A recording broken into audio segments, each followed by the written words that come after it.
bisa berkata apapun. Suara itu berasal dari seorang NPC, dia adalah Albedo. Part 3.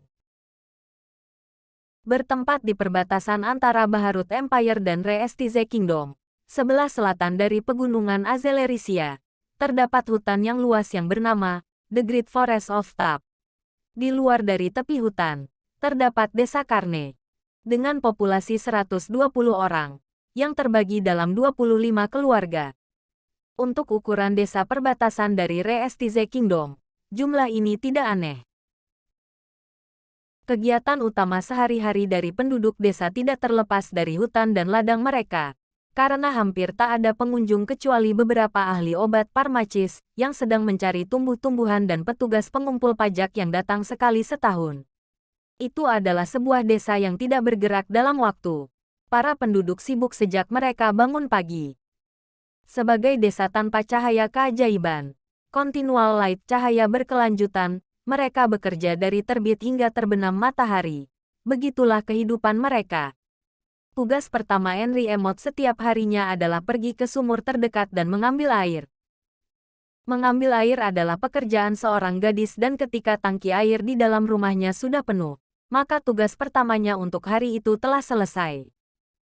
Bersamaan dengan itu, ibunya akan mempersiapkan sarapan, dan 4 anggota keluarga akan menikmati sarapan bersama. Sarapan terdiri dari gandum yang ditanak atau dibuat bubur, dan juga sayuran yang ditumis. Suatu ketika mereka juga makan buah. Setelah makan bersama orang tuanya, adiknya yang berusia 10 tahun akan pergi ke hutan untuk mengumpulkan kayu bakar segar, atau membantu dengan pekerjaan ladang. Di pusat desa, ketika lonceng berbunyi di sore hari, semuanya akan istirahat di alun-alun desa untuk makan bersama. Makan siang terdiri dari roti hitam yang sudah beberapa hari, bersama dengan sup daging yang dipotong-potong. Setelah itu mereka akan melanjutkan pekerjaan di ladang dan ketika matahari sudah terbenam semuanya akan kembali ke rumah masing-masing untuk makan malam. Sama seperti makan siang, makan malam juga terdiri dari roti hitam, ditemani sup kacang. Jika pemburu desa berhasil menangkap beberapa hewan buruan, mereka akan mendapatkan daging juga. Setelah makan malam, semuanya akan menggunakan cahaya dari dapur dan mengobrol dengan gembira, sambil menyulam baju-baju yang sudah robek. Mereka akan pergi tidur sekitar jam 8 malam. Henry Emot dilahirkan 16 tahun yang lalu, dan hingga hari ini dia tidak pernah meninggalkan desa. Dia juga penasaran, apakah hari-harinya akan tetap sama. Seperti hari yang lain, Henry bangun tidur dan pergi ke sumur untuk menimba air. Biasanya hanya butuh 3 kali perjalanan bolak-balik ke sumur dan rumahnya untuk memenuhi tangki air besar. Yosh. Henry menyingsingkan lengan bajunya dan membuka kulit putih yang menarik perhatian dan memang tidak terlalu banyak terkena sinar matahari. Bekerja di ladang telah membuat lengannya ramping, namun berotot. Meskipun timba air terasa berat, Henry dengan mudah mengangkatnya. Jika timba tersebut penuh hingga pinggirannya, dia hanya perlu sedikit perjalanan bolak-balik, yang mana akan membuat pekerjaannya lebih cepat, ya Han. Seharusnya timba tersebut tidak terlalu berat untuk diangkat. Sambil berpikir demikian, Henry mulai kembali ke rumah. Di perjalanannya dia mendengar suara dan setelah menoleh ke arah datangnya suara tersebut hatinya mulai tegang dengan perasaan takut. Suara yang dia dengar adalah suara kayu yang dihancurkan. Diikuti dengan sebuah teriakan. Kedengarannya seperti tangisan burung yang tercekik. Tapi itu pasti bukan suara burung. Henry pun merasa gemetar. Dia tidak ingin mempercayainya. Itu pasti hanya halusinasi dan itu pasti bukan teriakan manusia. Banyak pikiran menakutkan yang berkeliaran di otaknya. Dia harus buru-buru, karena teriakan yang muncul berasal dari arah rumahnya. Dia membuang timba air itu, karena tidak mungkin dia berlari sambil membawa benda berat tersebut. Meskipun dia hampir terjatuh karena pakaiannya, dia segera berdiri lagi. Suara itu muncul lagi, jantung Henry semakin berdebar. Itu pasti suara teriakan manusia, tidak salah lagi. Dia terus berlari, dan lari lagi. Tak pernah sekalipun dia pernah berlari secepat ini. Dia berlari hingga terjatuh karena tersangkut kakinya sendiri. Suara kuda, orang yang menjerit dan berteriak. Semuanya semakin jelas.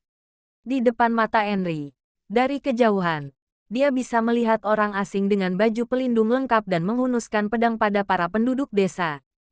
Di atas tanah bergeletakan para penduduk desa yang terluka akibat tusukan yang fatal. Morgina. Di desa sekecil ini tak ada yang memperlakukan seseorang seperti orang asing. Semuanya adalah bagian dari keluarga. Jadi Henry mengenal penduduk yang tertebas pedang dan tergeletak di depannya. Meskipun dia biasanya agak berisik, dia adalah orang yang baik dan tidak layak untuk mati seperti ini. Terpikir baginya untuk berhenti. Namun buru-buru dia menggigit bibir bawahnya dan melanjutkan tujuannya. Jarak yang dekat untuk mengangkut air sekarang serasa seperti selamanya. Angin membawa suara teriakan dan jeritan pada telinganya. Akhirnya, pemandangan rumahnya telah nampak di depan mata. Ayah, ibu, nemu. Sambil berteriak memanggil keluarganya, Henry membuka pintu dan melihat keluarganya yang terdiam dengan wajah penuh ketakutan. Namun, ketika Henry masuk melalui pintu rumah tersebut, ekspresi mereka dalam sekejap berubah. "Henry, kamu baik-baik saja," kata ayahnya, dengan tangan yang kuat karena bekerja di ladang, memeluk Henry. "Ah, Henry," ibunya pun memeluknya juga. "Bagus, Henry juga sudah kembali. Sekarang kita harus kabur secepatnya." Saat ini, situasi keluarga Emot sangat kritis. Mereka khawatir ketika Henry tidak pulang, membuat mereka tidak bisa kabur. Saat mereka ingin kabur, sebuah siluet seseorang masuk melalui pintu. Dengan berdiri menghalangi cahaya matahari seseorang berpakaian pelindung lengkap dengan lambang Baharut Empire. Di tangannya dia menggenggam sebuah pedang. Baharut Empire sering melakukan peperangan dengan tetangganya, Reestize Kingdom. Tapi invasi yang terjadi hanya di dekat benteng kota Erantel. Mereka tidak pernah sampai ke desa sebelumnya. Kehidupan tenang dari desa ini tiba-tiba terhenti. Dari dalam helmet, terdapat tatapan mata yang dingin menghitung jumlah keluarga Henry. Henry merasa ketakutan melihat matanya. Satria Knight tersebut menggenggam pedangnya. Suara berderit terdengar dari cara dia memegang pedang. Saat dia akan masuk rumah, keluar, ayahnya merangsek ke arah Knight tersebut, mendorong keduanya keluar pintu. "Lari, kau!" Ada darah mengalir dari wajah ayahnya, sebuah luka yang disebabkan oleh benturan tadi. Keduanya sedang berkelahi di tanah. Knight tersebut sedang menggenggam pisau ayahnya. Di waktu yang sama ayahnya sedang menahan pedang Knight tersebut. Melihat ayahnya yang berdarah, pikiran Henry seketika buyar. Dia tidak tahu apakah harus menolong ayahnya atau cepat-cepat kabur dari situ. "Henry, nemu!" Teriakan ibunya membangunkan Henry ke alam nyata. Henry melihat ibunya menggelengkan kepala dengan ekspresi yang dipaksakan. Henry memegang tangan adiknya dan dengan cepat berlari ke dalam hutan, meninggalkan suara dari kuda, teriakan, logam yang beradu dan bau benda yang terbakar. Dari segala sudut desa, situasi ini masuk ke dalam telinga, mata dan hidung Henry. Sebenarnya mereka ini dari mana? Henry berusaha keras mencari tahu sambil berlari. Berlari hingga batas akhir tubuhnya, atau sembunyi di sudut rumah. Ketakutan menghantui badannya dan detak jantungnya yang keras bukan hanya disebabkan karena dia berlari. Sementara itu, karena merasakan tangan kecil yang berada di genggamannya seketika memberinya motivasi untuk berlari lagi. Yaitu nyawa adiknya. Ibu Henry, yang berlari di depan mereka, tiba-tiba berhenti di sudut dan berputar. Dia berlari kembali ke sang ayah, setelah menyuruh Henry untuk terus berlari ke arah berlawanan.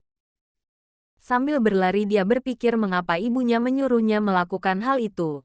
Henry dengan cepat menggigit bibirnya dan diikuti oleh tangisannya hampir pecah. Dia menggenggam tangan adiknya dan berlari. Tidak ingin tetap di sini sedetik pun dari yang dibutuhkan. Karena dia ketakutan atas apa yang akan dia saksikan dari pemandangan itu. Momonga sama. Ada masalah. Albedo kembali mengulangi pertanyaannya. Momonga tidak tahu bagaimana harus menjawabnya. Karena banyak hal yang tak dapat dipahami terjadi sekaligus. Pikirannya kosong.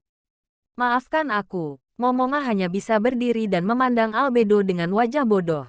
"Apakah ada yang salah?" Wajah cantik Albedo mengamati Momonga dengan pelan. Sebuah bau harum menyeruak ke dalam hidungnya. Wangi tersebut membuat Momonga berpikir kembali dan menyadarinya. Tidak ada apa-apa. Momonga bukanlah semacam orang yang menggunakan honorific ketika berbicara dengan boneka. Tapi, setelah mendengar pertanyaan Albedo, dia tidak sengaja menggunakan honorific. TN honorific, kata sapaan untuk menghormati seseorang dalam bahasa Jepang. Seperti San, Samadel. Karena tingkah dan ucapan Albedo itu, Momonga tidak mungkin mengabaikan begitu saja tingkahnya yang seperti manusia. Meskipun Momonga bisa dengan jelas melihat bagaimana tingkah Albedo yang tidak normal, dia masih tidak bisa memahami apa yang terjadi. Di situasi seperti ini, yang hanya bisa dia lakukan adalah mencoba untuk menekan perasaannya yang meluap dengan rasa khawatir dan terkejut. Tapi karena Momonga hanyalah orang biasa, dia tidak berhasil melakukannya. Tepat ketika Momonga ingin berteriak, sebuah kenangan tentang anggota guild datang ke pikirannya. Kekacauan adalah sebuah kegagalan dari sebuah negara. Kamu harus selalu mempertahankan kepala dingin dan cara berpikir yang logis. Tetaplah tenang. Pikirkan rencana ke depan. Dan jangan buang waktu untuk berpikir mengenai hal yang tidak perlu. Momonga-san. Memikirkan hal ini, Momonga tenang dengan sendirinya. Kepada gadis yang berpakaian mo atau disebut sebagai Zugeliang dari Ain soal gaun, Momonga mengucapkan terima kasihnya. Apakah ada yang terjadi pada Anda? Wajah cantik Albedo bertanya semakin dekat, membuat Momonga hampir merasakan wangi yang keluar dari tubuh Albedo. Meskipun akhirnya dia berhasil tenang, dia hampir panik kembali dalam sekejap. Fungsi untuk memanggil GM tidak bisa digunakan. Kepada Aldo yang bermata mungil, Momonga akhirnya menjawab NPC itu. Tak pernah terlintas dalam hidupnya Momonga memiliki ekspresi seperti ini dengan anggota lawan jenis, terutama dengan suasana seperti ini. Meskipun dia tahu dia hanyalah NPC, dengan mempertimbangkan ekspresi dan tingkahnya yang seperti manusia, jantung Momonga berdegup kencang. Tapi detak jantungnya yang berdegup keras itu ditekan lagi dalam-dalam agar bisa tenang. Meskipun detak jantungnya terganggu, dia ingat kata-kata bijak yang disematkan oleh salah satu anggota guildnya. Tapi apa benar seperti itu? Momonga menggelengkan kepala. Sekarang bukan waktunya memikirkan hal semacam ini. Maafkan hamba tidak bisa memberi jawaban atas pertanyaan Momonga sama tentang GM. Hamba mohon maaf tidak bisa memenuhi harapan Anda. Jika ada situasi di mana hamba mampu menebus kesalahan ini, hamba dengan senang hati akan melakukannya. Silahkan beri perintah. Mereka berdua saling berbicara. Tidak salah lagi. Mengetahui hal ini, Momonga terlalu kaget untuk bicara. Tidak mungkin. Ini benar-benar tidak mungkin. NPC ini mampu untuk bicara. Tidak. Mungkin saja dia menggunakan ucapan otomatis yang membuat NPC bisa berbicara. Karena ada banyak teriakan dan sorakan bagi pemain game untuk bisa diunduh. Namun, berbicara dengan benar menghadapi NPC adalah sesuatu yang tidak mungkin terjadi. Bahkan sampai barusan, Sebas hanya mampu memahami perintah sederhana. Lalu, apa yang terjadi sehingga hal ini jadi mungkin? Apakah hanya Albedo yang berubah? Dengan lambaian tangannya, Momonga memberikan perintah pada Albedo untuk tetap di bawah, yang mana dia kerjakan dengan wajah penuh kesal. Momonga lalu mengarahkan matanya kepada kepala pelayan dan 6 maid. Sebas, maids, ya, terucap bersamaan. Mereka berdiri dan berjalan mendekati singgasana. Lalu mereka berlutut. Saat itu, ada dua hal yang menjadi jelas. Pertama, bahkan tanpa mengatakan perintah yang spesifik, NPC mampu memahami perintah sederhana. Kedua, Albedo bukan hanya satu-satunya yang mampu berbicara. Setidaknya semua NPC di ruangan tahta ini tidak normal. Ketika Momonga memikirkan hal ini, dia tidak bisa menghilangkan pikiran bahwa ada hal aneh yang terjadi pada Albedo, yang masih berdiri di sampingnya.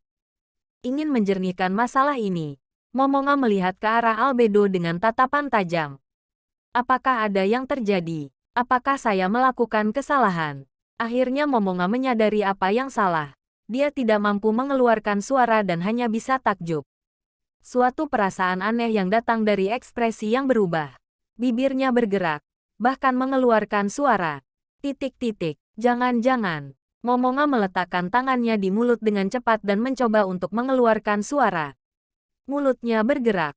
Adalah hal yang wajar bagi DMMORPG bahwa tidak mungkin mulut bisa bergerak dan berbicara di saat yang bersamaan. Tampilan dari ekspresi wajah pada dasarnya sama. Dan jika ini benar, maka seharusnya tidak ada ekspresi wajah dari desain ini. Dan juga, wajah Momonga hanya berupa tengkorak, yang tidak punya lidah ataupun tenggorokan. Melihat tangannya, dia hanya melihat tangan bertulang tanpa kulit atau apapun. Dia bahkan tidak punya organ dalam atau paru-paru. Jadi bagaimana bisa dia bicara? Tidak mungkin. Momonga tiba-tiba merasa hal yang wajar yang terkumpul sampai saat ini menjadi tercerai-berai. Di saat yang sama dia merasa tidak nyaman. Dengan menekan keinginan untuk berteriak, jantungnya tiba-tiba kembali tenang. Momonga memukul salah satu pegangan tangan dari singgasananya. Tapi seperti yang dia duga, tak ada indikasi kerusakan. Apa yang harus kulakukan? Apakah ada ide yang bagus? Dengan pemahaman nol terhadap situasi ini, dia juga mulai marah karena tak ada siapapun yang bisa membantunya. Lalu, hal yang paling penting yang harus dia lakukan sekarang adalah mencari petunjuk. Titik-titik. Sebas mengangkat kepalanya. Sebas mempunyai ekspresi yang tulus. Terasa seperti orang hidup. Memberi perintah padanya seharusnya tak masalahan. Meskipun aku tidak tahu apa yang akan terjadi. Apakah semua NPC di makam ini loyal kepadaku?